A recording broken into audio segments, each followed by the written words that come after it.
Hello students.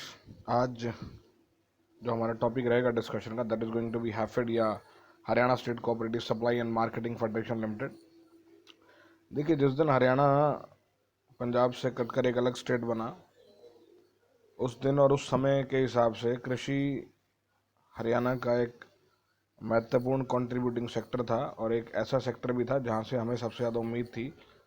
इस बात में कोई दो राय नहीं कि आज की डेट में आपका सर्विस सेक्टर जो है हरियाणा की इकॉनमी में सबसे ज़्यादा कंट्रीब्यूट कर रहा है जीडीपी की फॉर्म में। But basically at the time of 1966-7 agriculture was something जिससे आप सभी को, हम सभी को, गवर्नमेंट को बहुत उम्मीद थी। और जैसा कि हरियाणा और पंजाब के संदर्भ में कहा जाता है, कृषि प्रधान राज्य दो, इनको संज्ञा दी गई है। तो उस समय पर एक ऐसी ऑर्गेनाइजेशन की, एक ऐसे संगठन की ज़रूरत थी जो कि जनता या जनता के प्रतिनिधियों के द्वारा खड़ा किया गया और उसके अंदर उन सब कामों के लिए किसानों को या उन सभी लोगों को जो कृषि से प्रत्यक्ष या अप्रत्यक्ष रूप से जुड़े हुए हैं, उन सबको सहायता मिल पाए। तो इस आवश्यकता ने एक संगठन जिसका नाम हैफेड है उसको जन्म दिया। और हैफेड ने एक कोऑपरेटिव फेडरेशन के तौर पर, हालांकि हरियाणा की सबसे बड़ी जो कोऑपरेटिव फेडरेशन है वो हैफेड ही है, तो हैफेड ने अपनी जिम्मेदारी को बड़े अच्छे से निभाते हुए कृषि से संबंधित बहुत सारे कामों का जिम्मा अपने सिर पर, अपने ऊपर उठा लिया। बेसिकली दो तीन काम जो मुख्य हमें दिखते हैं कृषि से संबंधित, मैं उनकी एक बार व्याख्या करना चाहूँगा और उसके बाद आगे बढ़ेंगे हम लोग। देखिए, सबसे पहला काम है किसानों को अच्छी क्वालिटी के बीज प्रोवाइड कराना, क्योंकि जितने अच्छे बीज होंगे उतनी अच्छी आप फसल की उम्मीद कर सकते हैं। उसके बाद दूसरा काम है फर्टिलाइज़र या उर्वरक उपलब्ध करवाना। अगर मिट्टी में गुणवत्ता की थोड़ी बहुत कमी है तो उर्वरक डाल के उसको पूरा किया जा सकता है। तो पहला काम हमारा बीज की उपलब्धता होगी, दूसरा काम हमारा उर्वरक की उपलब्धता होगी, तीसरा काम हो गया फसल का विक्रय। और फसल का विक्रय भी उस कीमत पर जो कीमत सरकार तय करे। और उसके बाद चौथा काम हो गया उस फसल के विपणन के लिए, उस फसल के विक्रय के लिए, आगे विक्रय के लिए नए बाजारों की तलाश करना और उनके अंदर वो सब अवश्यंभावी बदलाव करना जो उनकी गुणवत्ता को और ज़्यादा प्रभावी या प्रभावशाली बनाएंगे। तो ये सारे काम हरियाणा के किसानों के लिए हैफेड कर रहा है। और इसके अलावा एक काम और भी कर रहा है, वो है पशु चारे से संबंधित कैटल फील्ड्स का जो आहार है, खल बिनौला, उन सब के संदर्भ में भी हैफेड काफ़ी सराहनीय काम कर रहा है। तो आइए बढ़ते हैं इसके टॉपिक के साथ। इसके जो यहाँ पर डिस्कशन दे रखी है इसके बारे में आपको ऑलरेडी बता चुका हूँ। हम जिक्र कर रहे थे कि कृषि उत्पादकता के जो शुरुआती काम हैं बीजों के साथ और अंतिम काम जो है विक्रय के साथ, उनमें हैफेड ने एक बढ़िया स्थान अपना जो है मॉडर्न टाइम्स में बनाया हुआ है। काफ़ी सारे इनके उत्पाद जिनमें चावलों की अलग अलग किस्में, सरसों के तेल की किस्में, सोयाबीन तेल की, सरसों के तेल की, और देसी गेहूँ, इसका आटा, गन्ना, हल्दी पाउडर और कैटल फीड, इनके बारे में पहले जिक्र किया। और ये भी एक बड़ी ही अच्छी उपलब्धि है कि हमारे काफ़ी सारे उत्पादों का जो हैफेड के द्वारा मैन्युफैक्चर किए जा रहे हैं, यूएस से, ऑस्ट्रेलिया, यूके, सऊदी अरेबिया जैसे देशों को निर्यात भी किया जा रहा है। तो ये एक संगठन के तौर पर हरियाणा की एक बड़ी उपलब्धि है, एक प्रदेश के तौर पर, एक संगठन के तौर पर हैफेड की भी एक बड़ी उपलब्धि है। तो इसके बाद इसके कुछ फीचर्स हैं। हालांकि फीचर्स का मैंने ऊपर जो अपना स्टार्टिंग का वक्तव्य था उसके अंदर इसकी काफ़ी सारी बात कर ली, पर फिर भी चलो एक बार सरसरी निगाह इस पे रखी जाए। सबसे बड़ी cooperative federation of Haryana state, it supplies good quality agricultural inputs like high yielding variety seeds, अच्छी गुणवत्ता के बीज, फर्टिलाइजर्स, कीटनाशक एक्सेट्रा रीजनेबल प्राइजेस पे, उन्हीं मूल्यों पर जो मूल्य सरकार प्रस्तावित करती है, सरकार निर्धारित करती है, ये किसानों को उपलब्ध करवाते हैं। Largest food grain procurement agency of Haryana, अगर कोई संघ या कोई संगठन हरियाणा सरकार की तरफ से किसानों से गेहूं चावल या दूसरी फसलें खरीदता है तो वो आपका हैफेड है। और हैफेड की एक बड़ी उपलब्धि ये भी है कि सरकार जितना इनका कोटा निर्धारित करती है हर वर्ष उससे ज़्यादा ये लोग खरीदते हैं और हरियाणा की अर्थव्यवस्था में योगदान अपना देते हैं। HAFED provides high quality warehousing facilities for scientific storage of food grains in 18 districts of Haryana. Haryana के 18 जिलों में वेयर हाउसिंग फैसिलिटीज हमारा तात्पर्य है उन गोदामों से जहां पर आप सामान को सुरक्षित रख सकते हैं। और उस गोदाम से हमारा अभिप्राय सिर्फ एक छत और दीवारों के समूह से नहीं है, बल्कि उसके अंदर उन सब तरह की सुविधाओं का होना जिन सुविधाओं का अनाज की भंडारण के लिए होना आवश्यकता है। फॉर एग्जाम्पल, सीलन से बचाव, बारिश से बचाव, नमी से, और जो वातावरणीय जो तत्व एनवायरमेंटल फैक्टर है उन सब से बचाव का बंदोबस्त उनमें बहुत अच्छे से है। देन है, it owns the largest chain of agro processing units for supplying good quality hygienic consumer products and cattle feed in India।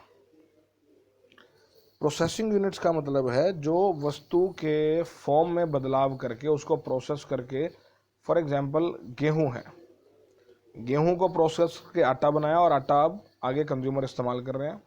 इसी तरह सरसों है, सरसों का दाना है, सरसों के दाने का इस्तेमाल करके खल में उसको डिवाइड किया और सरसों के तेल में उसको डिवाइड किया। तो प्रोसेसिंग प्लांट हमारे हैं और काफ़ी अच्छा उसका रिस्पांस भी है, काफ़ी सारे देशों को हम उसका निर्यात भी कर रहे हैं। एंड लास्ट है, it also provides technical support for organic farming in Haryana. Organic farming का मतलब है कम से कम कीटनाशकों का, कम से कम उर्वरकों का और कम से कम रासायनिक खाद का इस्तेमाल करते हुए बढ़िया से बढ़िया फसल जो है उसका उत्पादन किया जाए। इसके बारे में आगे बात करेंगे आगे के पॉइंट्स में। तो इसके ऑब्जेक्टिव्स फीचर्स में ही बहुत सारे इंक्लूड हो गए थे, तो इसलिए इनके जिक्र की आवश्यकता नहीं है। इसके बाद है ऑर्गेनाइजेशनल स्ट्रक्चर। ये वो स्ट्रक्चर है जो पदों के आधार पर निर्धारित है। इसके अलावा मैं एक बार पढ़ देता हूँ। 17 जिलों में हैफेड के office, 62 cooperative marketing societies, 718 primary agriculture credit societies या PACS जो ग्रामीणों को, जो किसानों को ऋण देने का भी काम करते हैं, एडवांस देने का भी काम करती हैं। It has a long chain of warehouses located in various parts of Haryana. पीछे हमने पढ़ा कि 18 जिलों में इसके वेयर हाउसेज हैं। और एग्रो प्रोसेसिंग के लिए, खाद्यान्नों की प्रोसेसिंग के लिए, उनके संस्करण के लिए, प्रसंस्करण के लिए 11 rice mills, 2 oil mills, 2 cattle feeds plant, 1 sugar mill, 1 turmeric plant and 1 barley malt plant, ये सब हैफेड के अंडर हैं। और आप ये देख सकते हैं कि कितना एक बड़ा इन्होंने स्ट्रक्चर जो है अपना खड़ा किया हुआ और संभाला हुआ है। इसके अलावा एक पेस्टिसाइड प्लांट जहाँ पर उर्वरक और फर्टिलाइज़र बनते हैं, कीटनाशक बनते हैं, और एक सीड प्रोसेसिंग। सीड प्रोसेसिंग का मतलब है बीजों की गुणवत्ता में वृद्धि के लिए निरंतर कार्य करना। तो एक प्लांट इनके बाद वो भी है। और ये आपके सामने ऑर्गेनाइजेशनल स्ट्रक्चर है। सबसे ऊपर board of directors, then administrative committee, then managing director, then field officers, and then we have field officers के नीचे 4 भाग किए हुए, district officers, warehouses and purchase centres, regional market officers और प्लांट्स। जब इतना बड़ा आपका संगठन है और ढांचा है तो जाहिर सी बात है इसको संभालने के लिए उसी अनुपात में आपको व्यक्तियों की और कार्यक्रमों की आवश्यकता भी रहेगी। तो ये इसी स्ट्रक्चर से सारा फॉलो करते हैं। Then is the financial performance of HAFED. अगर हैफेड की फाइनेंशियल परफॉर्मेंस को देखा जाए तो टर्नओवर जो 2008-09 में 3092 करोड़ रुपए थी वो 8780.11 करोड़ रुपए 2015-16 में हो गई।